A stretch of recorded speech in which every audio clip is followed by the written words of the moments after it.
Olá a todos, sejam muito bem-vindos ao programa Diálogos ISD-FIP. Eu sou Lívio Giosa, coordenador desse projeto especial, Diálogos ISD, e em nome da FIP, que é a Fundação Instituto de Pesquisas Econômicas, e eu vou moderar este nosso encontro.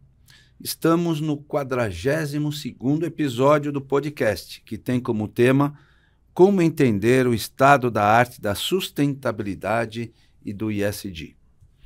Este espaço de diálogo e debates tem o objetivo de trazer a vocês, que nos acompanham, o estado da arte da temática sustentabilidade e a aplicação dos fatores ISD nas organizações. Lembrando que ISD é uma sigla que representa as palavras em inglês. O E, o Environment, S, Social e G, Governance. Mas aqui nós vamos falar o ASD, vamos falar em ambiental, social e governança, para ficar muito mais fácil para o entendimento. Este projeto nasceu da importante participação da FIP na discussão do tema, através dos seus técnicos e profissionais, tanto na consultoria pública e privada, quanto na grade de cursos, que apresenta o tema ISD na prática nos módulos básico e avançado. Importante também informar que o programa Diálogos ISD-FIP tem o apoio do IRIS, Instituto ADVB de Responsabilidade Socioambiental, da SEBRASE, Central Brasileira do Setor de Serviços, da ANEFAC, Associação Nacional dos Executivos de Finanças, Administração e Contabilidade, do SENAM, o Centro Nacional de Modernização Empresarial, e do Sindiprestem, organizações estas que entenderam a importância do tema e os seus impactos junto a todos os públicos com que se relacionam e também junto ao mercado. Bem, precisamos dizer agora onde estamos. Este é o estúdio do Sindiprestem, o Sindicato das Empresas de Prestação de Serviços a Terceiros, Colocação e Administração de Mão de Obra e de Trabalho Temporário no Estado de São Paulo, que nos apoia nesse projeto, local este que realizamos todos os nossos programas.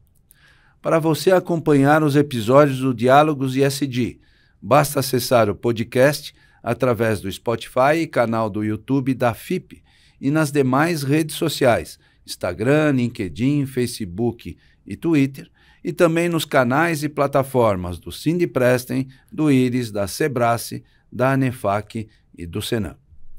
Também, se você que nos acompanha tiver interesse em participar do curso ISD na Prática, nos módulos básico e avançado, ministrado pelos professores Lívio Giosa e Augusto Roque, é só entrar no site da FIP, www.fip.org.br, e conhecer as condições e conteúdo programático destes cursos e de todos os demais cursos disponibilizados pela FIP.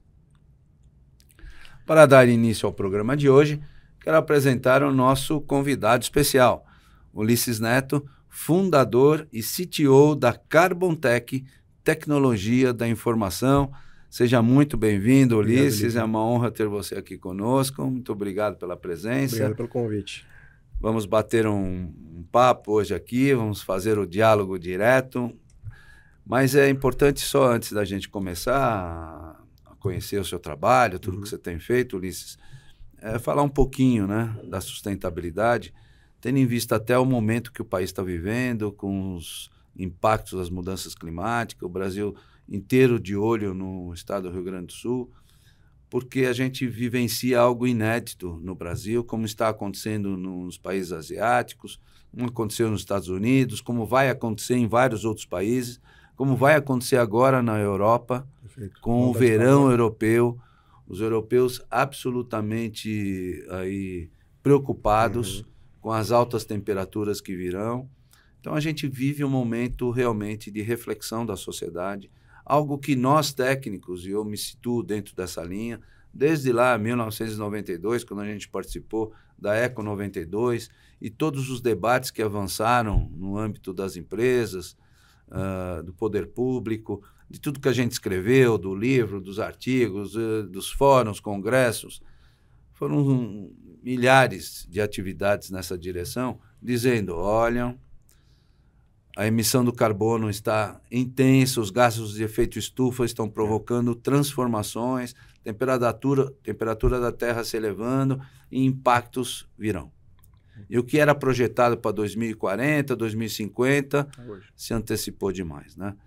Nós mesmos juntos estivemos agora, 2 dias atrás, num grande evento, num fórum para discutir cidade inteligente, resiliente e sustentável. E o perfil da cidade inteligente, do uso da tecnologia, da melhoria da qualidade de vida das pessoas, impacta na visão da resiliência e da sustentabilidade. Por isso que a gente juntou os 2 temas e ouviu lá depoimentos de muitos prefeitos, o quanto que essa temática está também preocupando o poder público. Então, a gente tem um conjunto de sinais e percebe que tanto a iniciativa privada quanto o poder público tem feito ou tentado fazer sua parte, mas é pouco, né? Então, isso a gente vai discutir daqui para frente e, com isso, abrir para os nossos ouvintes, telespectadores, todos aqueles que nos acompanham, toda a nossa audiência, um pouco da sua experiência e um pouco do debate que a gente vai ter aqui juntos. Então, Ulisses, eu peço que você se apresente para o nosso público e fale em linhas gerais da sua trajetória profissional. Você é jovem ainda, para aqueles que... Depois traça um perfil um pouco para aqueles que têm dificuldade visual, para poder te conhecer. Fale da sua trajetória profissional e das atividades da Carbontech, né, para que também a gente possa ter uma visão um pouco mais ampla do que está sendo feito. Claro. Muito obrigado pela presença. Eu que agradeço o convite, a oportunidade de estar aqui compartilhando desse momento super importante e trazendo, né, um pouco não só da minha trajetória, mas dos nossos propósitos e objetivos. Bom, sou Ulisses Neto, sou formado em Tecnologia, Ciências da Computação, tenho 44 anos, né, tenho um cabelo um pouco já calvo, né, na frente, barba, para quem está nos assistindo também. Sou pai de família, né? E toda a minha trajetória, né, dentro da linha da tecnologia, né, eu costumo brincar que eu sou o nerd da turma, eu acredito muito no uso da tecnologia para acelerar os nossos processos. E isso, né, dentro do meu dia a dia, com formação em ciências da computação, especialização em plataformas de gestão, tenho especialização pelo MIT também em Web3, que é a nova internet, né, a blockchain. Toda a questão do desenvolvimento de processos para a indústria, né? Também sou sócio de uma empresa que esse ano, graças a Deus, vai fazer 20 anos. Então, a gente atende bastante a indústria. Então, a gente tem bastante esse traquejo de entender como a tecnologia vai apoiar o dia a dia das pessoas. Em cima desta linha, né, foi o que nos motivou, há quase um ano atrás, a criar a Carbontech, justamente para que a união entre tecnologia e as ações consigam, de forma escalável, atingir o maior número de pessoas. Porque quando a gente fala de sustentabilidade, né, de ações sustentáveis, existem muitos entraves nisso, porque no final das contas, a gente como cidadão, a gente como pessoas, né, no nosso dia a dia, nas nossas ações individuais, a gente também precisa se conscientizar com tudo aquilo que está acontecendo, né? Sim. Então, trazendo um pouco dessa bagagem da tecnologia para que a gente consiga amplificar todo esse nosso poder, né, de alcance, né, principalmente hoje em dia que a internet está aí, né, a parte de redes sociais, as mídias, né, a gente consegue formatar e pivotar isso em um modelo, né, que seja de fácil entendimento, principalmente para as pessoas que estão em casa. A Carbontech ela nasce como um grande ecossistema, fazendo justamente as uniões entre indústrias, poder público e comunidade, né? Bárbaro. Por quê? Porque as ações sustentáveis, as ações de mudanças climáticas, né, os reflexos das mudanças climáticas, a gente em casa é que vive. Né? Então, hoje a gente está, infelizmente, passando por uma catástrofe no Rio Grande do Sul. Então, são pessoas que estão sendo totalmente abaladas. E a gente vê tanto iniciativas do poder público quanto iniciativas da indústria privada, com indústrias, com empresas, fazendo as ações hoje de remediação, né, de acerto dessas contas, correndo atrás desse prejuízo. E o grande ponto é como que a gente consegue inverter esse jogo, como que a gente consegue conscientizar mais as nossas ações para que cada um no seu dia a dia tenha clareza, né, do que eu estou fazendo que vai ser bom, do que eu estou fazendo que não vai ser tão bom assim. Legal. Né? Deixa eu só, dentro dessa linha que você está comentando, eu vou explorar um pouco mais a questão da Carbontech. Perfeito. mas dizer um pouquinho dos nossos entendimentos, né, que eu vou pedir também a sua palavra, mas eu costumo dizer nas minhas palestras, tem um slide lá que mostra os resultados das COPs, desde a COP 15, COP 21, que foram muito importantes, que os países assinaram os documentos de redução das emissões de carbono, depois foi atualizado nas COPs seguintes e tal. E aí põe lá, Brasil vai reduzir 42% até 2030, 47% até 2000 não sei quando, mas cada um tem as suas linhas lá de percepção. Brasil, Japão, Estados Unidos, China. Aí eu pergunto para o público, quem é o Brasil? É isso. Como que estamos nessa... Não, quem é o Brasil? E a resposta é, o Brasil somos nós. Assim como todos que estão nos acompanhando, nós fazemos parte da sociedade brasileira. Isso. Então, se o Brasil indicou que vai reduzir 40 e tantos % das emissões até 2030, eu pergunto, e você? Estou olhando para você, mas olhando para milhões de pessoas, né, Ulisses? E você? Qual é a sua parte nessa história? É isso. Você pode reduzir 50, outro reduzir 30, outro reduzir 2, outro reduzir 80. É essa média que a gente vai ter que consolidar. Então, apontar o dedo para cada um de nós é fundamental. E eu tenho certeza que o teu entendimento, porque eu já te ouvi em outras ocasiões, é um pouco nessa linha, né? É como, então, você, apontado como emissor, porque todos nós emitimos carbono, em qualquer atividade. Aqui também nós estamos. É isso. Hoje cedo, quando você acordou, foi dar os primeiros passos, você foi ao banheiro, acionou a torneira, a água saiu, está emitindo carbono, usou a toalete, foi para tomar um banho, tudo emite carbono. Não só você, como as coisas que você está usando. Isso. Foram produzidas. Então, acelerar esse entendimento é fundamental. É o papel deste podcast, é o papel das nossas intervenções, né? E aí eu vou, antes de pegar mais profundamente ao ponto, eu queria te ouvir um pouquinho, porque você conversa com empresas, você conversa com pessoas, você conversa com o poder público. Como é que você está enxergando o estado da arte? Como é que é essa percepção da sustentabilidade no mercado? E sustentabilidade parece que é uma palavra etérea, intangível, né? Intangível. Aí vem o ISD. Opa, então tem uma metodologia. Como é que você está vendo a construção de valor nos vários níveis das empresas a respeito dessas aplicações? Essa é uma pergunta bem tênue, né? Porque ela toca diretamente em comportamento. Sim. Né? Então, o ISG, né, as práticas ESG, elas são o meio, né? O como que eu consigo chegar lá, né? Como que eu consigo atingir aquele meu resultado, né? Quando a gente olha para a indústria, né, ela tem as práticas porque ela precisa prestar conta. Né? Então, a gente vê aí comissão de valores, né, com normas, né? Então, olhando para essas questões sustentáveis, porque isso toca diretamente na saúde da empresa. Quando a gente olha para o poder público, são as ações que eles estão fazendo para conseguir mitigar as questões de ESG e olhando um pouco mais para a responsabilidade social das pessoas e as responsabilidades ambientais também. Né? Só que tem uma outra perna nessa história, que são as pessoas. Né? Então, o que eu costumo brincar é o estado da arte, né, do ESG, principalmente aqui no Brasil, ele vai muito nesse calço, né, nesse pilar que é empresas, poder público e pessoas. Né? Porque, no final das contas, somos nós que vamos caminhar para conseguirmos chegar naquele bem comum que é lá na frente ter um ambiente bem favorável. E só avançando nessa tua interpretação, o nós, né? Que eu falo você que está nos acompanhando aí, você está em várias partes simultaneamente. Você está em casa, você está na escola, você está na igreja, você está na empresa, você está com o seu grupo de amigos. Quer dizer, quantos vocês poderiam ser engajados, que é um único ser, mas que ele acaba construindo isso nas várias frentes, a gente chama os ditos stakeholders, né? Para ter esse nível de engajamento. E a gente costuma trazer muito, né, eu gosto bastante de analogias, né?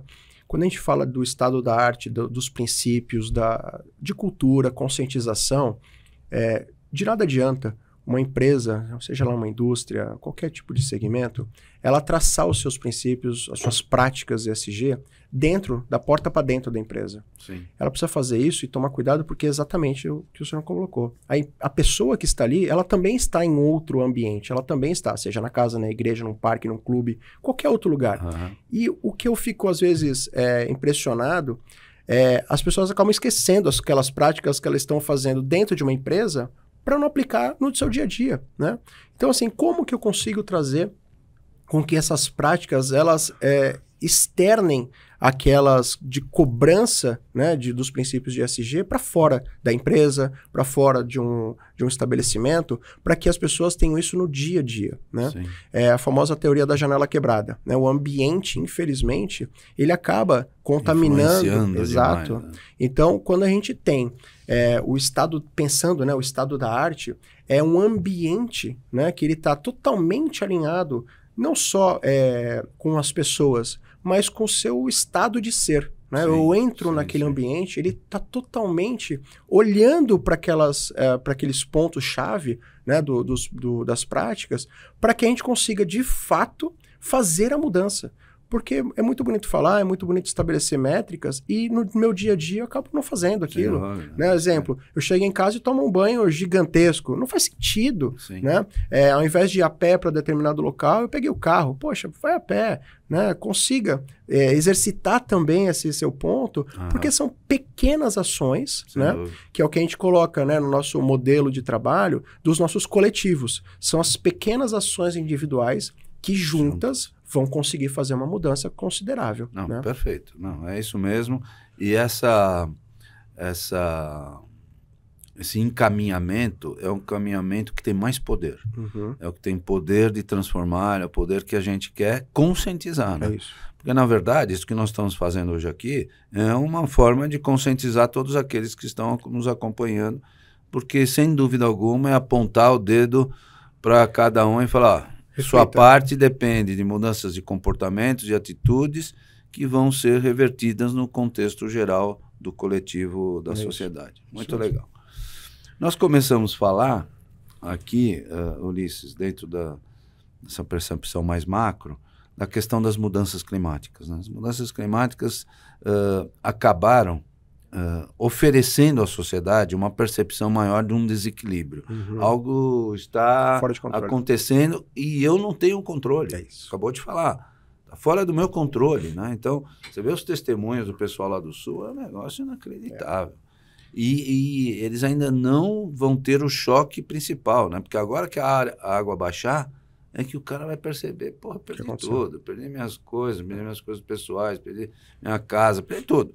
Né? Então, essa reconstrução é um negócio extremamente complexo. Você, pelo que você estuda, pelo que você vê, com quem você fala, a questão das mudanças climáticas, você vê alguma possibilidade de reversão ou é absolutamente agora nós vamos ter que conviver com tantos problemas que vão acontecer na vida de cada um de nós?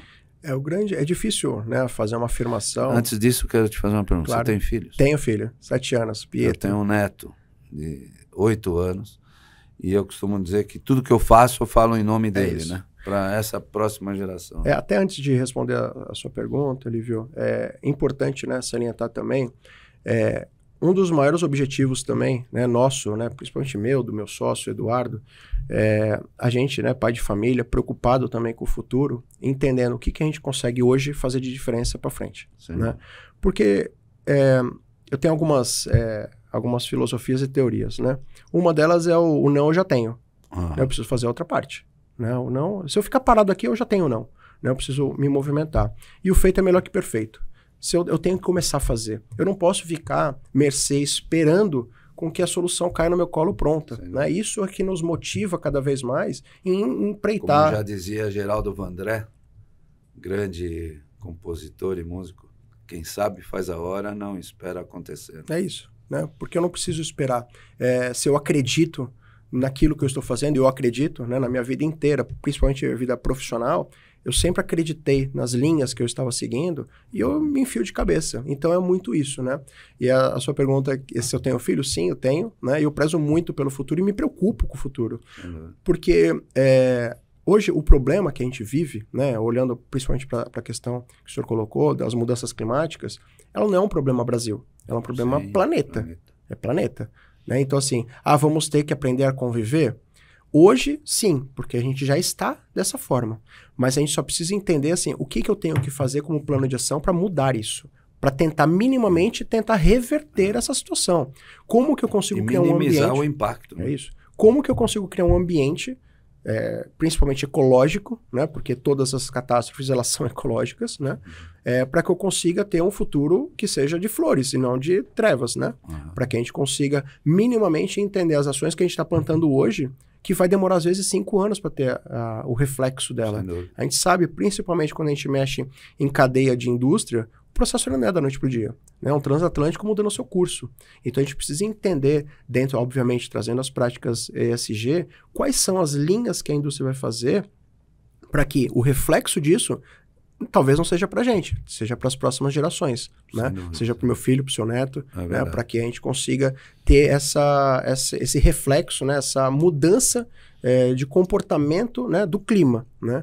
Mas hoje a gente já vê o clima totalmente fora de época, né? Então, estamos em... Né, o nosso bate-papo ele é atemporal, mas hoje, na época do ano que nós estamos, não era para estar tanto calor assim, lógico, né? Eu vi um vídeo de Farellones no Chile, tá neve. Pô, não é época ainda. Né? Então, tem muitas questões. Aqui no estúdio, tem algumas fotos de São Paulo antiga, né? E eu declaro a você que meu avô tinha uma fábrica de guarda-chuvas. E por quê? Porque São Paulo era Porque São Paulo era a terra da garoa. E todo mundo, todos os dias, era obrigado a sair com guarda-chuva. Portanto, era uma peça fundamental. Então, você trocava N vezes, quebrava, rasgava. Não sei. Imagina, cadê a terra da garoa? Não tem. Nunca mais. É muito doido isso. Ulisses, o seguinte, nesse tema que eu vou abordar, aí eu gostaria que você entrasse um pouquinho mais sobre a ação da Carbontec, do produto Carbontec. Porque, como você sabe, todos nós temos uma pegada ecológica, uma pegada ambiental. Começamos a falar disso, né? A hora que a gente acorda, a nossa pegada está vivenciada. E eu costumo perguntar para as pessoas, você prefere, imagina que você estivesse numa praia na areia, você prefere ter uma pegada ecológica de um mosquito ou de um elefante? Então, quando a gente faz os testes, a gente vai perceber que a maioria é pegada de elefante e o indicador é o seguinte, a meta é você chegar na pegada de uma formiga ou de um pernilongo. Então, como é que a gente minimiza isso e o que o produto da Carbontec nos disponibiliza para a gente poder entender e a gente fazer com que a nossa audiência também tenha essa informação? A Carbon ela nasceu justamente com esse objetivo da conscientização. Né? A gente precisa fazer com que essas ações sejam feitas de forma massiva, né? Porque não vai adiantar. Só o agro está preocupado, só as indústrias estão preocupadas, só o poder público está preocupado e no dia a dia, na casa das pessoas, ninguém está preocupado. Em contrapartida, principalmente, né, no que diz respeito ao mercado de carbono, a gente sabe que as nossas ações individuais, elas talvez não façam nem cosquinha, né, no processo como um todo. Sim. E a Carbon ela nasce justamente com esse grande ecossistema unindo forças, né? Unindo esses coletivos para que eu tenha um coletivo, por exemplo, de um condomínio, ou de uma empresa, ou de um evento, ou de um clube, onde as pessoas que fazem parte deste coletivo, elas consigam ter acesso à informação para entender de fato o que é uma pegada de carbono, porque a gente vê diversas calculadoras no mercado, né, que pegada de carbono tem calculadoras que eu já me deparei que você coloca lá seu nome, CPF, endereço, ele te fala quanto você tem de pegada. É muito superficial, ele até pode, né, em linhas gerais, em médias, né, te dar um número mágico ali. Mas a nossa abordagem de cálculo de pegada de carbono, ela vai em alguns pilares, né, pilares de consumo, energia, água, transporte, alimentação, material de limpeza, viagem, por nível de profundidade. Ou seja, cada um dos pilares eu quero entender com um nível de profundidade para que aí sim eu consiga trazer informação para a pessoa que está calculando para saber se ela é o elefante ou a formiga de forma clara. Olha, você é o elefante no transporte, mas você é a formiga no consumo de produtos de higiene, por exemplo. Né? Então, a gente tem várias linhas de atuação que é basicamente pegar o problema e fatiar em pedaços. Né?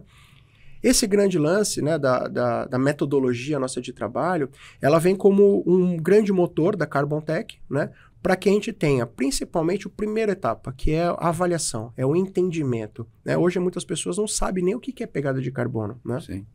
A questão da conscientização, ela vai muito mais, fazendo de novo uma analogia, é trazer à tona, trazer a preocupação para a população, para essas comunidades, para esses coletivos, da mesma forma que a gente se preocupa, por exemplo, com o alimento que tem lá, por exemplo, toma esse cafezinho aqui, por exemplo, né? Tem 500 calorias. Pô, pera, eu não vou tomar, é muita caloria para um café. Mas por que você está preocupado? Não, porque não vai fazer bem. Mas qual que é a pegada de carbono desse café? Né? Hoje tem empresas já que estão estampando na embalagem dos seus produtos qualquer pegada de carbono, para que as pessoas tenham mais contato, mais convívio com isso. Dentro desse grande motor, né, da Carbon Tech, a gente vai unir forças, né, que sejam esses coletivos com diversas origens das informações, através de informações que empresas podem nos passar e até mesmo o meio nosso de acesso para a comunidade. A gente tem um aplicativo que é o Green Path, que é o Caminho Verde, onde ele é o ponto de entrada justamente para conscientização, para compartilhamento dessas informações, através, né, por exemplo, eu falo quanto que eu gasto de conta de luz, qual que é meu cupom aqui de alimentação, para que a gente consiga fazer o cálculo, preste esse serviço para essa pessoa falando, olha, o seu estilo de vida, a sua pegada ainda está no elefante, e em contrapartida, de uma forma totalmente anonimizada, eu tenho informações, tanto para a indústria quanto para o poder público, para entender, poxa, essa região aqui eu estou com alto índice de pegada de transporte. Poxa, para o poder público, então temos que melhorar aqui a questão do transporte. Se é para a indústria, eu posso fazer incentivos da indústria para falar o seguinte, olha, a população neste espaço, né, nesse grupo de pessoas, está consumindo produtos de alta pegada de carbono. Poxa, vamos fazer incentivo e recompensa para essas pessoas para que eles consumam produtos com menor pegada. Né? Isso tudo ele vai girar, né, dentro desse ecossistema um processo muito interessante que é, hoje, eu como indivíduo, para participar do mercado de carbono, eu vou demorar muito tempo para isso acontecer. Né? Quando a gente começa a colocar as ações coletivas, o engajamento coletivo, eu consigo acelerar, eu consigo ter essa grande massa para fazer parte, né, esse coletivo, fazer parte do processo de mercado de carbono. Em contrapartida, uma indústria que precisa fazer suas compensações, ao invés dela comprar o crédito a mercado, ela pode dar um incentivo para esse coletivo, falando o seguinte, peraí, é um dinheiro mais barato, né, ao invés de eu comprar o crédito ali, eu incentivo porque aqui eu já tenho minha compensação, aqui eu já tenho todas as minhas provas necessárias, né, para eu conseguir fazer essas minhas neutralizações, né, de carbono. E isso vira um jogo, né, como se fosse uma energia circular, né, não linear. Eu já tenho toda essa questão desse ecossistema girando em torno, prestando contas para a população, né, para quem faz parte desse coletivo, tendo essas suas recompensas. Então, por exemplo, se for para a prefeitura, a recompensa pode ser, você neutraliza bastante seu carbono indo a pé para o trabalho. Poxa, legal, um baita incentivo. Então, se você tem carro, eu vou te dar um desconto no seu IPVA, por exemplo. Eu coloquei placa fotovoltaica na minha casa para melhorar meu consumo energético. Poxa, tem aqui uma questão com IPTU. Se a indústria, ela pode também dar recompensas ou incentivos, né, com barateando mais a questão de compra de produtos que são ecologicamente mais responsáveis, né?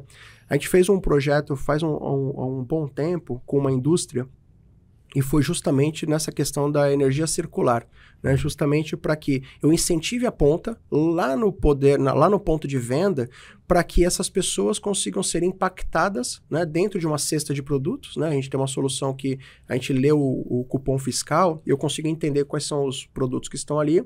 E se tem produtos daquela indústria, ela automaticamente dá recompensa para você comprar produtos que são com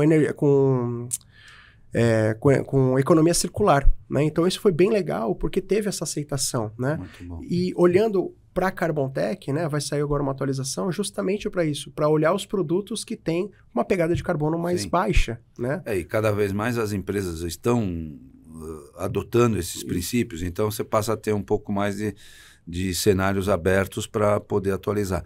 Mas você tem um aplicativo, é isso? Isso. Como é que chama o aplicativo? GreenPath, né? No site da Carbontech, né? Tem todas as nossas linhas. GreenPath, de caminho verde, em inglês, né? Tem o site greenpath.carbontech.eco, que a gente consegue baixar.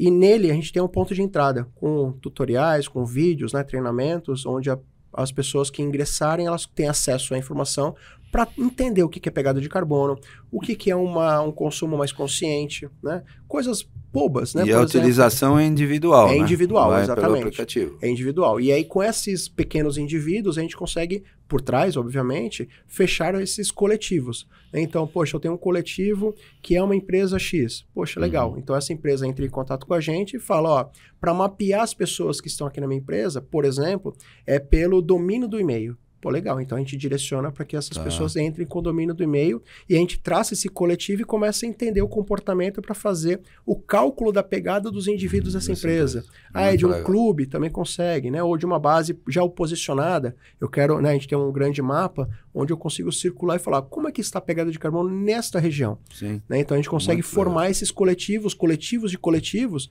para que o movimento em massa, ele ganhe tração. Porque, de novo, por mais que, por exemplo, minha casa gasta, sei lá, chutando, 500 kWh mês. Por mais que eu coloque lá uma placa fotovoltaica que gere os 500 kWh mês para minha casa ser sustentável, né, autossustentável, eu vou ter muitos anos para conseguir participar do mercado de carbono. Legal. Agora, Ulisses, se a empresa, não sei se o aplicativo atinge a empresa como um todo, não as pessoas da empresa, mas atividades da empresa que gerem transformações sustentáveis. Tipo, eu instalo nos telhados da empresa as placas solares. Então, o impacto é só para a conta da empresa. Perfeito. Ou instalo um sistema de reuso de água. Isso é possível também ser impactado pelo aplicativo? Sim, o grande ponto do aplicativo é que ele é bem híbrido. Então, quando a gente coloca, basicamente, né, em linhas gerais, a gente tem a questão da conscientização, a questão das ações e das recompensas. Quando a gente fala das ações, a gente entende, né, com quem está nos solicitando, quais são as ações que a gente quer medir. Então, por exemplo, quando a gente fala de placa fotovoltaica em uma empresa, eu estou medindo só no prédio. Né? Eu não tenho ação nenhuma subsequente para as pessoas. Porém, eu tenho pessoas ali trabalhando. Então, eu quero entender como essas pessoas trabalham. Por exemplo, dando um exemplo, você imprime muito papel? Quantos papéis você usa por dia? Então, já estou mapeando ações individuais das pessoas dentro da empresa para que eu consiga fazer essa medição de comportamento, né? Porque uma coisa é pegar quanto eu estou gastando, né, no final na linha ali no final do mês.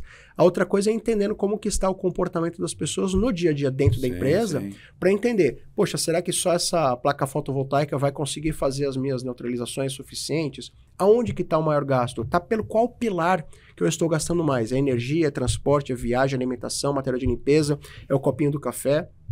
Então são as ações que a gente tem que fazer as devidas medições para que as pessoas que estão colaborando com essas ações entendam, se conscientizem e a gente olhe para um lugar só, né? Que é a empresa, ela tá, por exemplo, net zero. Né? Poxa, legal. Quais são as minhas ações? Essa é a meta. Né? Quais são os meus princípios, as minhas ações que eu tenho que fazer para chegar lá?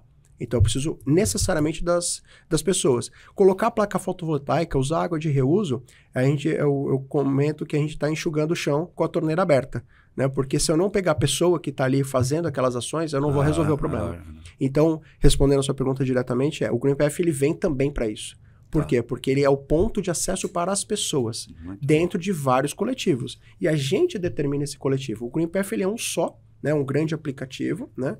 E aí por trás, obviamente, a gente tem todos os controles para elencar quem faz parte de qual coletivo. Eu tenho pessoas que podem fazer parte de 2 coletivos, de 3.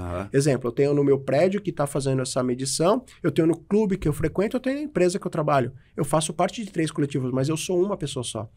Então as minhas ações, elas têm que estar olhando para todas essas direções que são cobradas por esses 3 grandes centros. E, obviamente, eu preciso, em contrapartida, trazer recompensas para mim, né? Porque eu preciso ser impactado, eu preciso ser motivado também para que eu faça aquelas ações e eu compartilhe as minhas informações. Porque hoje é o primeiro step, né? é o step do entendimento, né? Quando a gente olha lá para todo o ciclo de mercado de carbono, a gente sabe que a primeira etapa é a avaliação, é o inventário, né? Hoje as pessoas não conhecem, então antes disso, não sabem nem o que é pegada. Não. Então o nosso nosso maior step hoje é justamente fazer esse grande inventário para aí sim traçar todos os projetos, né? E falar, beleza, eu já entendi. Agora quais são os meus projetos que eu tenho que fazer aqui para que todas as ações elas vão de frente para que eu consiga chegar lá no final minimamente com net zero, ou até chegar em momentos que eu tenho possibilidade de compensações, agregações, eu tenho até créditos de carbono. E aí sim eu tenho a contrapartida. E é nesse momento que eu, como indivíduo, nunca conseguiria acessar, junto com o GreenPath, junto com todas essas ações, eu tenho possibilidade de participar desse mercado. Bacana, né? E acompanhar e ver o resultado. Exato. Deixa eu vamos ver se isso está dentro da sua visão aí do aplicativo. Nós temos duas siglas que estão permeando o mundo hoje, né? Que são as ODS e o ESG. Os ODS é uma agenda mundial, né? Perfeito. Ela é o pano de fundo de boas práticas públicas, onde os cenários são mais macros, desenvolvido em 17 Objetivos do Desenvolvimento Sustentáveis, e as pessoas ou as nações tentam coordenar suas ações à luz do que foi previsto dentro das ODS.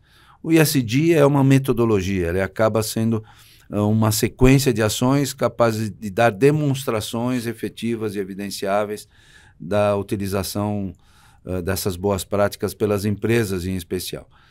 No teu aplicativo, você consegue eventualmente identificar que uma ação de um cidadão, de uma pessoa, que ela está promovendo, tem algo a ver com uma das ODS ou alguma metodologia do ESG? Perfeito.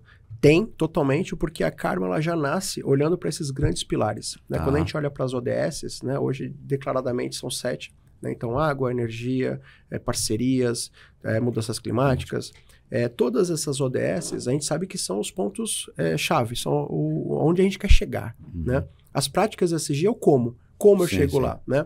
Olhando para o aplicativo, olhando para a metodologia da Carbon, a gente tem justamente separado e segregado essas questões, por exemplo, água. Então eu vou olhar única e exclusivamente para a questão da água. Vou olhar única e exclusivamente para a questão da energia elétrica, para o gás, para o transporte, para todos esses pilares.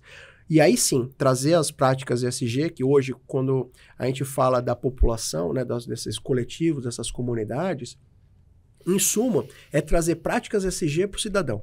Né? Hoje essa abordagem ela acaba não existindo. Né? Existem as práticas ESG para as indústrias, para as empresas. Mas é trazer um pouco essas práticas ESG para essas pessoas, olhando única e exclusivamente qual é o caminho, as práticas ESG, que eu vou atingir uma meta que é uma ODS específica. Né? Não, e eu percebo que pelo aplicativo as pessoas vão sendo, vamos dizer assim, direcionadas para essas boas práticas e ele traz o resultado. É né? isso. E aí isso fica mais fácil das pessoas saberem, irmão, eu atingi, não atingi, melhorei ou piorei. A gente está na versão ainda bem inicial, né? Tem várias ações acontecendo, mas o nosso principal ponto este aplicativo ele tem que ser um pouco de gamificação. Sim. Porque as pessoas... Fica mais fácil. Eu não preciso explicar. Né? Então a pessoa entra ali, já entende qual que é a pegada dela, já entende onde ela compensou. Poxa, legal, eu consegui acessar, né, a questão de saúde. Né? Então temos aí dispositivos hoje no mercado, principalmente brasileiro, iOS, né, Apple e Android. Pô, eu consigo acessar lá o aplicativo saúde e eu entendi, pô, você caminhou, você andou de bicicleta? Isso é uma compensação. Sim. Mas às vezes as pessoas não sabem, as pessoas não entendem. Então o aplicativo ele acaba pegando um pouco na mão, né, das pessoas e falando, olha, isso daqui foi muito legal. Isso daqui não foi tão legal assim. Tem que melhorar esses pontos. Através de quizzes, enquetes, treinamentos, envio, né, de informações, porque, de novo, para que a gente consiga fazer as ações, a gente precisa ter a informação. Eu preciso ter minimamente aqui essa massa crítica para falar assim, olha, esse caminho aqui que a gente está percorrendo não está legal.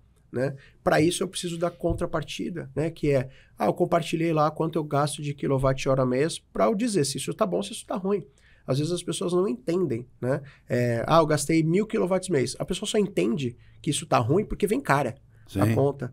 Mas qual que é o reflexo disso? Né? Se não toca na parte sensível, que é dinheiro, as pessoas não entendem muito bem. Então, trazer essa questão dentro do aplicativo com essa parte de gamificação, ela é muito legal. Muito na semana que vem, a gente vai soltar mais uma atualização com algumas melhorias que cada vez mais a gente está incentivando e trazendo essas dinâmicas para que fique muito mais didático, né? Sim. E óbvio, o nosso trabalho, né, da Carbon é justamente trazer grandes parceiros, grandes indústrias para ter essas recompensas e a gente consiga, neste momento, não preciso esperar lá um momento futuro de crédito de carbono, mas é nesse momento eu já consegui dar incentivos para as práticas sustentáveis. As pessoas precisam ser recompensadas por isso, precisam entender que está no caminho certo, né? E esse recado, esse feedback, ele é muito importante. Porque, de novo, quando a gente fala de um caminho, né, que o aplicativo ele nasce com esse nome, quando a gente fala de um caminho, a gente precisa necessariamente dar o feedback para falar, o caminho é esse, ou o caminho não é esse. Né? Eu preciso dar essa contrapartida falando, olha, vai por aqui, não vai por aqui, né? Um pouco do caminho da formiga, né? Se a gente olha, a gente sabe qual que é o melhor algoritmo ali para fazer. E aí, por trás dos panos, a gente tem todos os nossos algoritmos que vai fazer esses cálculos, esses entendimentos para conseguir guiar corretamente as ações aí que as pessoas estão sendo impactadas. Muito legal. E isso que você está abordando gera um entendimento maior das pessoas sobre a questão da economia circular, não é isso? Isso, exatamente. A economia circular pode e deve passar a ser uma das grandes práticas e os movimentos onde a indústria, comércio e o cidadão vão estar muito envolvidos. Né? A gente vê bastante, não só na economia circular, mas no comportamento circular, né, que eu costumo dizer, que as pessoas hoje estão mais preocupadas, por exemplo, eu me deparo com várias empresas, né? E você chega, às vezes não tem nem mais o copinho do café. Sim. Né? Poxa, legal, né? Você leva a sua lá na nossa empresa também, a gente não tem os famosos copinhos. Então, cada um tem a sua garrafinha d'água, cada um tem o seu copinho de café, porque isso, querendo ou não, é uma prática circular, né? Eu não preciso jogar fora para daqui a 5 minutos pegar outro e jogar fora. Quando a gente fala da economia circular, são os incentivos que a indústria tem que fazer para que, por exemplo, né, a mais comum que há muitos anos atrás, eu era muito moleque ainda, eu lembro disso, de levar os refrigerantes com vasilhame retornável. Sim. Isso era muito comum. Ele caiu em desuso e está voltando agora, né? Então, isso é importante. Por quê? Porque eu não preciso usar de novo, reinventar a roda, né? O famoso reinventar a roda. Por que eu vou jogar fora para fazer outro igual? Jogo fora para fazer outro igual. Ou até embalagem, né? Com produtos de reutilização. Tem indústrias hoje, com marcas, né? Não citando nomes, que todo o processo produtivo ele é totalmente circular. Né? Então, tem ali o alimento, obviamente, mas a embalagem é feita com material de reuso, processo produtivo, a questão da engenharia também reversa, né? A logística reversa dos produtos também, isso é muito importante e muito fundamental, porque de nada também vai adiantar a gente conseguir atingir essa economia circular se eu também não tiver na outra ponta produtos que não estão de uma forma circular, eles estão na economia linear, dentro de um descarte desconsciente, um descarte errado. Vou dar um exemplo bobo aqui, que é pilha. Né? A gente sabe que pilha causa um grande mal aqui para o meio ambiente. A gente tem os pontos de coleta de pilha, mas todo mundo sabe qual é o mal que faz? Quanto tempo demora? Né? Então, não tem hoje, infelizmente, até está difundindo um pouco mais, principalmente aqui em São Paulo, mas você sai de São Paulo, você não tem muito de forma clara os pontos de coleta de pilha, ponto de coleta de medicamento. Né? Então, são questões que elas estão totalmente inerentes à questão da economia circular, porque não necessariamente o produto ele participou desse processo como um todo, mas o fim dele tem que participar. O fim dele tem que ser para um descarte. Né? Assim como tem hoje cápsulas de café, que tem toda essa questão circular também. Perfeito. Né? Não, e você tocou num ponto, porque aonde descarta a pilha? Acho que ali na esquina tem. Quer dizer, quanto mais o consumidor tiver consciente, mais ele vai exigir que, em vez de ser na esquina, pode ser aqui do lado, porque mais gente vai depositar. Então, mais gente vai ter dificuldade de ir lá na esquina e você pode depositar aqui. Então, tudo é uma questão mesmo de envolvimento. E quanto mais interessados tiverem, mais as coisas vão acontecendo num ritmo o grande ponto necessário. Não só o interesse, mas também a conscientização. Eu sou consciente, né? Não faz sentido não ser também. Mas em casa eu tenho meu balde de pilha. Né? Porque, poxa, eu tenho filho, brinquedo, a gente sabe que o negócio... Obviamente eu tento comprar aquelas pilhas recarregáveis, mas elas também têm uma vida útil. E eu tenho que descartar. Remédio também, então, separação de lixo. né? O dia a dia, lixo reciclado de lixo limpo, né? Às vezes as pessoas também se confundem com isso, né? E isso, existe uma economia por trás, principalmente do lixo, né? Porque existe geração de energia através de lixo. Então isso também é importante, o descarte consciente do lixo, a separação do lixo dentro da sua casa, porque acho que fica mais fácil. Não, é verdade, Ulisses, você está me lembrando, eu sou presidente da Associação Paulista Viva, que cuida, para quem está nos acompanhando aqui, que cuida da Avenida Paulista, na cidade de São Paulo e da região, e nós introduzimos um projeto chamado Coleta Verde, junto com a ABRE, que é a Associação Brasileira das Empresas de Reciclagem de Resíduos Eletroeletrônicos e Eletrodomésticos, que se juntaram, criaram uma entidade e escolheram algumas empresas que fazem justamente a coleta. Então, nós introduzimos isso na Avenida Paulista.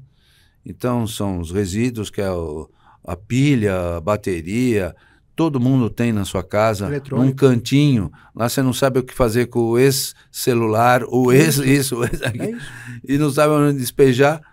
Nós estamos fazendo isso com bastante sucesso e é o que faz e motiva as pessoas a também repensarem, né? O que eu faço com isso? Como eu lido com isso? E isso está tudo dentro desse modelo que nós estamos discutindo aqui. No nosso aplicativo eu tenho uma área justamente que hoje basicamente ela está separada em duas áreas, que uma são as questões de descarte, a outra de hortas sociais também, né? Mas também está para entrar justamente esses pontos de coleta para diversos tipos de material. Então, poxa, meu celular quebrou. Eu faço o que com ele? Sim. Aonde eu levo isso? Né? As pessoas não sabem. E aí fica atrapalhando, joga no lixo. Né? E não é legal. E o descarte é totalmente inadequado. Inconsciente. Né? Bacana. Ulisses, nós tivemos, já citei isso nesta semana ainda, uma discussão com muitos prefeitos para falar sobre cidades resilientes, sustentáveis, inteligentes. E quando a gente fala sobre poder público, isso nos enseja a pensar em políticas públicas. Exato. Né? Quando você cita um indivíduo, quando eu cito uma comunidade, um pouquinho mais da empresa, tal, isto são ações também restritas a determinada área, a determinada região. Mas quando você envolve políticas públicas, você está falando no coletivo. Né? Então, uma lei assinada por um executivo, ou uma lei vinda do legislativo, seja em nível municipal, estadual ou federal, ela tem um poder incrível de transformação. Né? Como é que você, dentro das tuas relações aí, tem percebido o poder público envolvido para construir uma agenda sustentável capaz de dar condições para que as pessoas possam, também à luz das leis, desenvolverem ações muito mais amplas, muito mais amplificadas, para que a gente ganhe velocidade. Porque a necessidade está aí, mas essa necessidade não pode ser mais para 2030. Ela tem que ser para amanhã, e isto garantirá mais velocidade. É curioso porque eu tenho alguns pontos, algumas pautas, né, que tocam prefeituras, e eu vejo a preocupação, né, não só dos futuros próximos prefeitos, mas principalmente dos que estão hoje atuando, que é justamente essa agenda ESG. Né, agenda sustentável, agenda de pegada de carbono, começar a olhar para isso. Então eu estou vendo muitos movimentos sim acontecendo, prefeituras preocupadas com essa questão de como eu consigo, de alguma forma, né, maximizar e atingir as pessoas que estão dentro dessas comunidades, né, seja uma cidade, um bairro, enfim, uma subprefeitura, para que as práticas da prefeitura sejam totalmente alinhadas às práticas ESG, olhando para as ODS, né, as nossas metas estabelecidas, principalmente para o Brasil, que é em 2050, né, nossa meta macro, né, de net zero. Então eu vejo sim muitas intenções, né, de prefeituras querendo olhar para isso na próxima agenda. Né? Quando eu falo próxima agenda, ainda talvez esse ano, né, a gente está num ano aqui que eleitoral, exato, mas principalmente já para o começo do próximo ano. Então isso me anima, porque eu vejo que realmente a dor está aqui, né? A gente está vivenciando isso na prática, infelizmente, né? E a gente tem que começar. A gente precisa começar, e o nosso maior empreitada aqui é colaborar. É como que a gente consegue unir forças, né? Poder público junto com iniciativa privada, para que a gente consiga acelerar. Porque a gente sabe que sozinho nenhum desses órgãos vai conseguir fazer. Perfeito. A gente tem que unir força, a gente tem que juntar a força da indústria junto com a força do poder público e direcionamento com regras, com os caminhos que a gente tem que fazer, talvez um pouco menos, talvez burocráticos, mas caminhos acelerados, para que a gente faça as coisas realmente acontecerem e toque essas populações. E nós temos duas palavras-chave aqui. Primeiro é acelerar. Acelerar ao máximo todas as ações. E o segundo é o município. Porque, por mais que as pessoas tenham leis estaduais ou federais, a lei municipal é a que mais atinge o cidadão. E o cidadão, ele mora, ele reside, portanto, ele estuda, ele trabalha no município. Ninguém mora no estado, nem trabalha no estado, nem na federação. Em qualquer ponto do mundo, a pessoa está num município, num distrito, num paese, como é na Itália. Cada país tem a sua denominação. É num município que se traz a transformação e que se faz a transformação. É ali que você aprende, inclusive, a ser cidadão. Então, essas boas práticas públicas municipais é que vão chegar a acelerar esses pontos que nós estamos discutindo aqui. São esses pequenos, né, coletivos, né, de municípios, de bairros, né, de subdistritos, que vão fazer as ações serem amplificadas. É verdade. Né? Não tem jeito. Mesmo. Não adianta querer começar de cima para baixo. Tem que começar da base. É isso mesmo. A base são as pessoas nas suas casas. Simples assim. Bacana. Muito bom, muito bom. Ô, doutor Ulisses Neto, nós estamos batendo papo, estamos falando e o tempo está passando. Imagina. E já estamos chegando agora no nosso final do episódio. Eu vou te dar aí 1 minuto para você dar seu recado final, Ulisses. Claro, obrigado pelo espaço. Muito legal. De novo, o nosso maior ponto aqui, Lívio, é justamente conseguir atingir o maior número de pessoas. É conseguir que a nossa causa ela realmente faça a diferença, né, no nosso futuro, principalmente das nossas crianças, para que tanto a iniciativa privada quanto o poder público entendam, né, a gente está conversando bastante, não só com a iniciativa privada, mas também com o poder público, e está sendo muito aceito essa nossa abordagem, né, como empresa, como objetivo fim, propósito fim, que é unir forças para que a gente consiga chegar lá na frente com um jardim florido. Né? Muito legal. E o meu ponto aqui justamente é agradecer, né, esse grande espaço. Hoje a gente está nessa empreitada, né, eu estou de cabeça nessa questão. E cada vez mais a gente está ampliando a nossa participação, trazendo, né, de novo, o feito é melhor que o perfeito, entendendo quais são os nossos pontos de ajuste, conseguindo atingir o maior número de massa crítica possível, né, porque, de novo, as pessoas gostam mais de criticar, né, gostam de apontar o dedo e não olha para a solução. Eu sou o cara que olha para a solução. Pois aqui não está bom, o que eu tenho que fazer para mudar? Né? Então, nesse nosso modo de trabalho, nesse nosso modus operandi, a gente está em frente com algumas empresas, algumas iniciativas, testando modelos, melhorando cada vez mais, conseguindo conversar com pessoas com uma graduação altíssima, doutores, pós-doutores, para que a gente consiga cada vez mais entender que através das iniciativas individuais, a gente consegue coletivos mais sustentáveis para coletivos de coletivos e assim todo mundo junto conseguir chegar numa mesma direção. Muito legal. Muito Obrigado. Bom, Ulisses. Bom, vamos aqui aos nossos agradecimentos. Quero agradecer a diretoria da FIP, na pessoa do seu presidente, professor Carlos Luque, a diretoria do Sindiprestem, através do presidente Wander Morales, aos nossos apoiadores, a diretoria do Instituto ADVB de Responsabilidade Socioambiental, a diretoria da Central Brasileira do Setor de Serviços, diretoria da ANEFAC, Associação Nacional dos Executivos de Finanças, Administração e Contabilidade, a diretoria do Senan, o Centro Nacional de Modernização Empresarial, aos nossos queridos técnicos, o Beto e o Gustavo, a nossa equipe de apoio, a Ali Monteiro, a Michele Belfiore, e ao time da Level Group, que também nos apoia. Não esqueçam de nos acompanhar no canal do Spotify, do YouTube da FIP e nos canais do Íris, da Sebrace, da ANEFAC, do Sindiprestem e do Senan, e também nas redes sociais de todas estas instituições. Agradeço ao Ulisses, muito foi obrigado, excelente, Ulisses, a sua apresentação da Carbontec e os produtos. Você foi perfeito nas suas intervenções. E também agradeço a você, que acompanhou este Diálogos ISD FIP, com o apoio do Cineprestem, do IRIS, da Sebrace, da ANEFAC e do Senan. Até o próximo episódio.